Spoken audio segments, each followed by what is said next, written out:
Do you want to hear from a Power BI legend?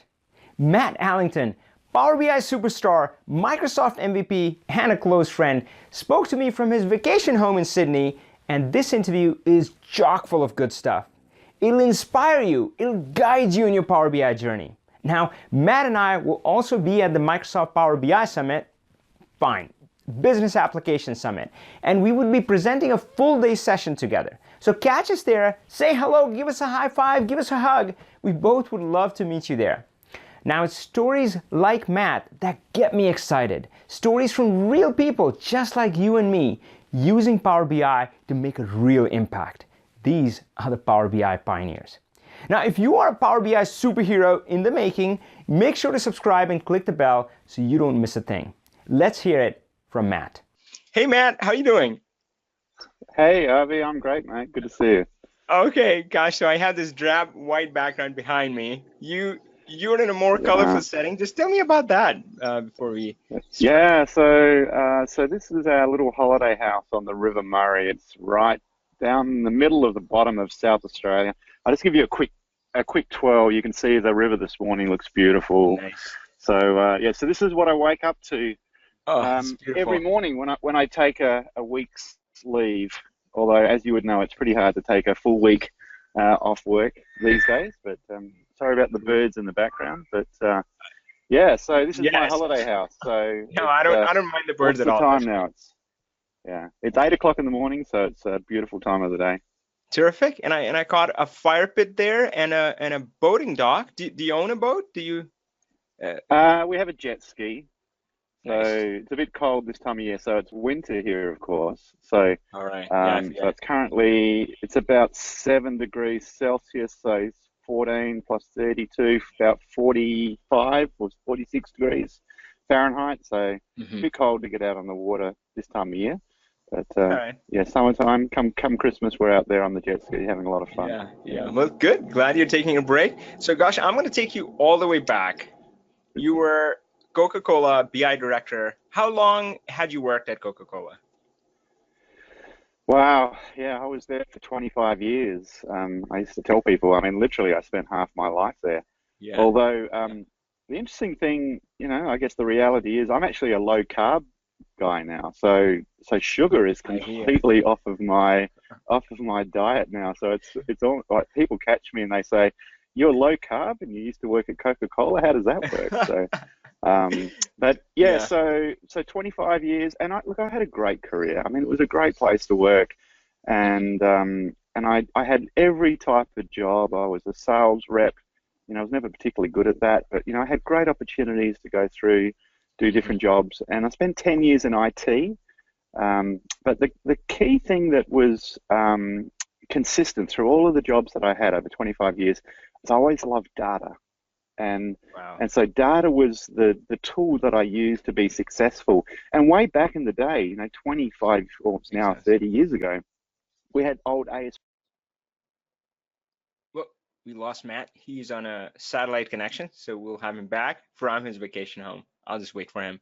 Sorry about that, and tech issues, but thanks for being patient on your vacation. So we were talking about BI director, Coca-Cola, 25 years. Good job. You liked it. So, of course, I'm going to ask a question like, why leave? Well, I think the time comes for everyone to move on, right? And so my time was approaching. And about the time that I was doing this, I actually had discovered Power Pivot. And in my last role, when I was BI director, we had a performance point instance, which was a product that Microsoft had purchased using SharePoint. And that's how I first discovered Power Pivot. I discovered that there were all these integrated products, and I started looking about this, and I was trying to learn about it. I bought Rob Colley's original book, and the one that you then did the second edition with Rob. And so I read that book, and I was just absolutely amazed. I just couldn't believe how good this product was. And I literally was reading that book, and my jaw would just drop, thinking, "Oh my goodness, this is absolutely groundbreaking." And so I got in touch with Rob, and Rob helped us with a few questions. And the more I looked at it, the more I could just see a great opportunity here. So So really, that was it. And within probably 6 months, I was off and Yeah. started. I decided to start my own company, and Hmm. so that's 4 years ago now. Actually, time has just absolutely flown. Wow. But So yeah, it's just been a great journey. that's great, man. That's fantastic. But tell me about what blew you away. What was it specifically which made you go, "Whoa, this is something"? Well, I think it was the self-service nature of Hmm. what was possible now. Okay. So we were running at Coke. We were running a SQL Server Analysis Services multi-dimensional cube, Hmm. and if there was any end user that wanted to change, it was a very slow and well-planned change event, Okay. and it could take 3 or 6 months to make what Yeah. I felt as the manager. I actually used to get quite frustrated because I wanted to force these changes through, but my team, Hmm. probably wisely, would Hmm. say to me, "No, we've got to do change control and blah blah Yeah. blah." And so, coming from a business background, I mean, I Hmm. understand the importance, but I used to get frustrated by the inability of us to move at the pace that the customer wanted to move. And then what I could see in Power Pivot was that we had the ability to have this large data sets where the user could make a change Hmm. on the fly almost. Yeah. If it didn't meet their requirements, they could just make the change. And so that Yeah. was the real big thing for me, was the flexibility, the ability to react to the needs of the customer. Either they could do it themselves, or potentially we could do it in a controlled way, without having to have these big enterprise back end environments. Oh man, love it. So I sometimes joke with people and I say, guys, self-service BI is not new. It's decades old, right? We have Oh business yeah, users have always been self-servicing themselves, but we had to do it the hard way, right? I mean, you spent hours yeah. slogging away. So self-service BI isn't new, but of course now we have these tools which just make it easier. So what I'm gonna ask you, so Exactly. So uh-huh. Excel was the self-service The BI tool, right? Swiss That Army was the knife, one. right? Yeah. I mean, yeah. Yeah, So, absolutely. so great. But so it's awesome. And you had the business background. You spent the time in IT, saw that, and clearly you were a good leader. I mean, you were frustrated with the way things were. But what do you think what's the future? What's coming next? And of course, I hear these things like, I mean, data warehouses are gonna go extinct in IT. There's no role for IT now. Of course, I don't buy that, but I want to hear your perspective. How does this new wave of tools? Clearly, it helps the business user, but what does it mean for IT? What kind of future do you see for IT and business? I'm not going away anytime soon. I think there's a place and a role for enterprise BI, and there's a role for self-service BI. Mm-hmm. What I would like to see Microsoft do is to try and bring those two worlds together. Yeah. And I think we started to see that. So Mm-hmm. example is when you can create a new Power BI desktop file, a thin workbook Mm-hmm. connected directly to the Power BI service, and you can Yeah. create your own local measures Yeah. in your local version of the Power BI desktop. I think that's a perfect example of Yeah. where I hope the future is going to go, Uh huh. where and you could have an enterprise backend SQL Server Analysis Services cube with a Power BI desktop file. If you don't have what you need, you create some measures. Yeah. I'd like to see Microsoft build some tools to help the process of then flagging those measures and flowing them through some sort of workflow through to IT, Yeah. so that that can be submitted as a proposed change to the cube. Mm-hmm. It's already been tested and prototyped potentially by these key users, Yeah. and then at some point in time we see that measure flow back through to the main cube.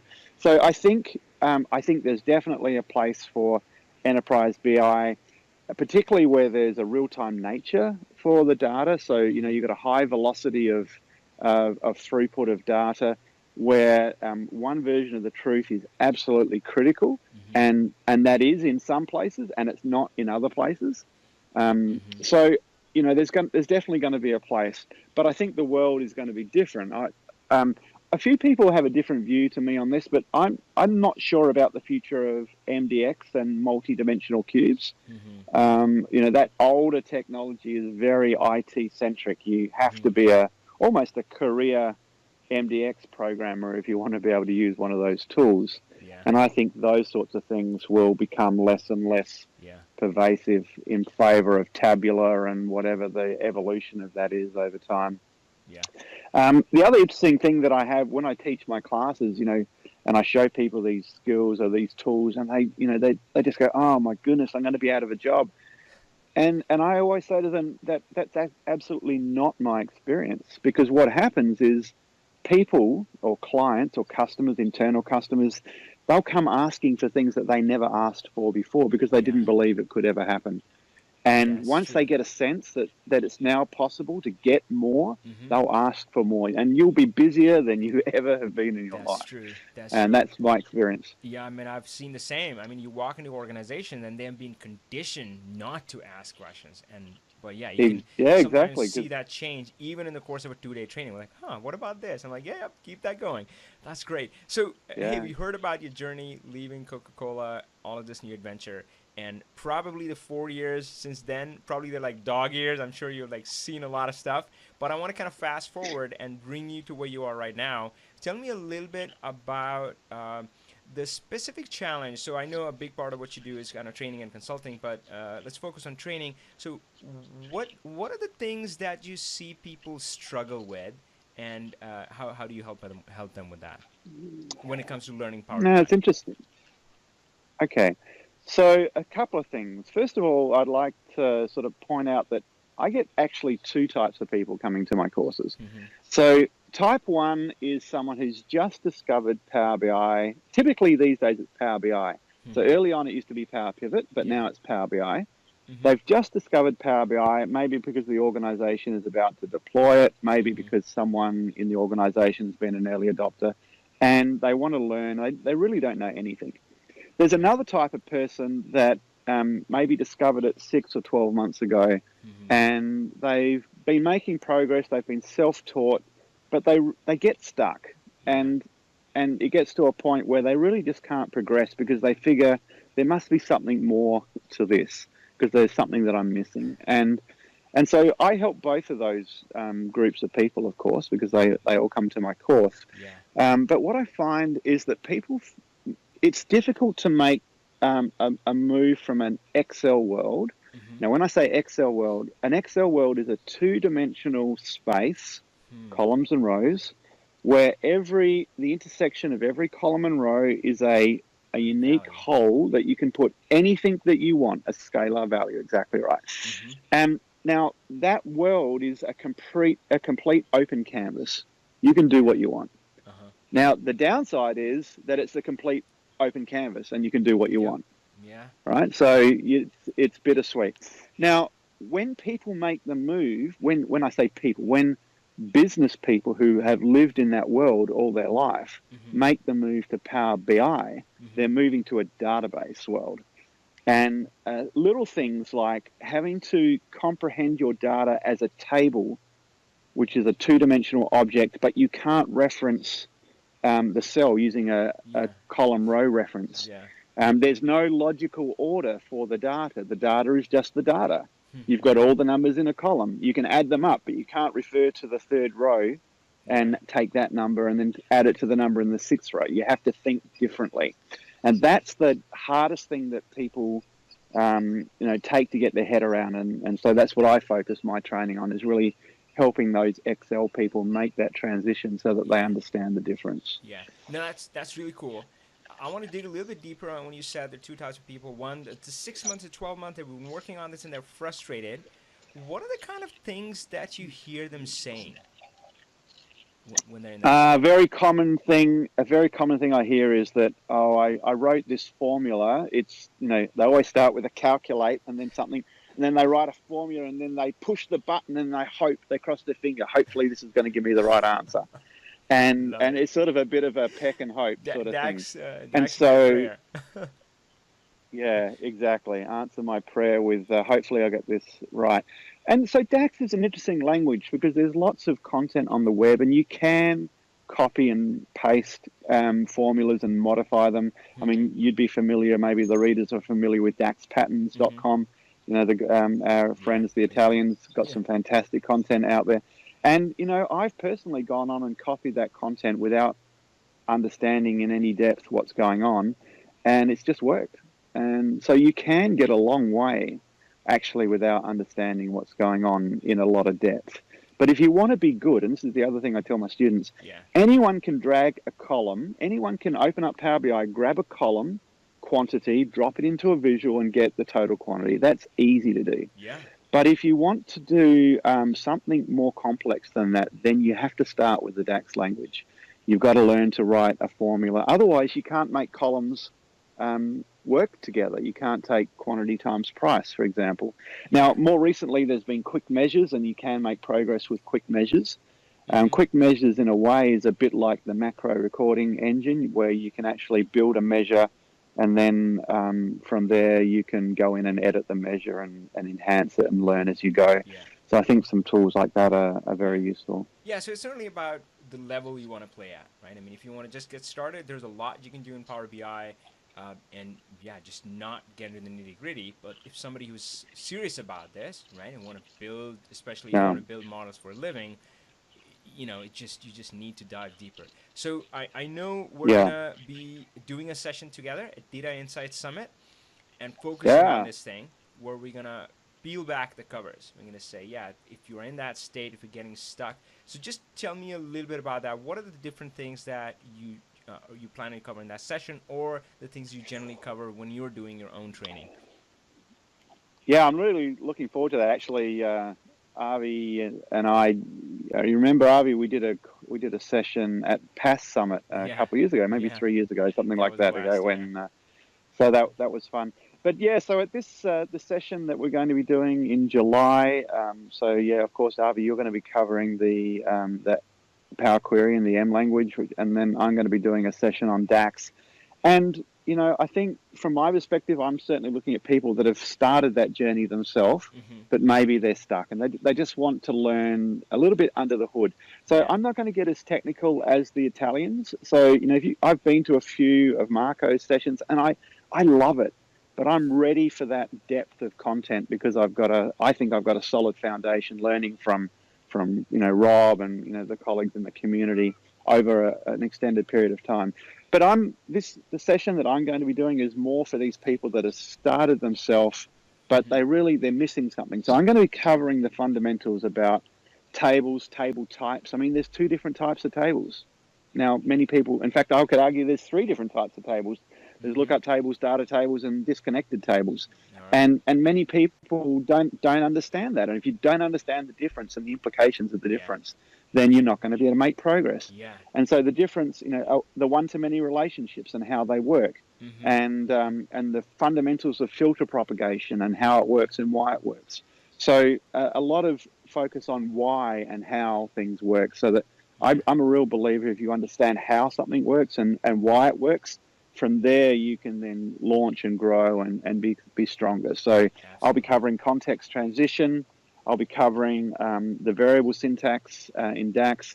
Casper de Jong told me that it's one of the most important features released in DAX in the last 2 years that most people don't use. And I was, at the time, I was guilty and wasn't using it, but I use it all the time now, really off the back of that comment. So we'll be covering that, and then how to write formulas in a way that you can debug them along the way. You know, when you're in an Excel world, you don't write a single formula in a single cell and it end up being a financial model. You know, what you do is you break the problem into pieces. You put one bit into a cell, another piece into a cell, and then right at the end, you do a combination of 10 or 15 different cells to come up with your final answer. That's a good way to do it. So I teach people how to do that in DAX as well. Yeah, that's pretty cool, man. Yeah, we certainly kind of follow a similar approach. I mean, I always talk to my students about building measures as Lego blocks. Yeah, that's great. So, so one thing that you touched upon, and I think that's a good note to kind of finish things on, is that you talked a little bit about the tables and so forth. And one thing that I've experienced is often these people come to me and they show me a really complex formula. And in the end, it's not about the formula, it's about something else. Have you seen that? Where, you know, if you just straighten a few things out, definitely. then you don't need fancy DAX, right? And a lot of times you can straighten things out that way. This happens to me all the time, not so much in training, although normally by the end of a 2-day training course, people will come clean with me and show me what they've done. So a very common thing that people say at the end of the training is, now I know what I'm doing, I'm going to go back and start again. Yeah. So that's a very common comment. But just to your specific point, I do consulting as well remotely. I've got clients all around the world. And so I'll get this initial contact and they'll say, I just need help with this one formula I'm having trouble with. And so that they might even send you the formula. And I say, well, I can't actually answer it without seeing the data model. I mean, a formula makes no sense outside of the context of the data model. And so then we open up the relationship view and have a look and think, oh my goodness, what is this? And it looks like they've just gone into SQL Server and done import everything. And it's just completely the wrong thing to do. And so I think you were alluding to this before. I absolutely say to them, you know, the formula is not your problem. Your table structure is the problem. And so it comes back to the point I made before. If there's 3 different types of tables, there's lookup tables, data tables, and disconnected tables. And if you don't understand that, then, and if you go into this thinking that it's just like another relational database, you will end up in the wrong place. And frankly, it might be possible to write a formula in that environment, but I don't want to learn how to do it because there's a better way. The better way is to get your table design right first, then the formulas are easy. Now I remember the discussion we're having about this, and you said this thing where, like, if you do that right, everything else becomes easy. Who wouldn't want that, right? Yeah. Awesome. Exactly. And I had exactly the same thing this last week. Great. Love it. Okay. Thanks, Avi. See you. Right. See you. Bye. Hey, so what did you guys think? What was your favorite moment? I would love to know. Mine was when I started talking about how people come to us with like DAX problems, and you look underneath and it's a can of worms, and Matt immediately started to like shake his head and sigh like, yep, you know, been there, done that, seen that many times. So hey, I would love to hear your Power BI stories too, so leave a comment, like, and share. And if you would like to join other Power BI pioneers inside the Learn Power BI family, there is information in the details below. Power on, my friend.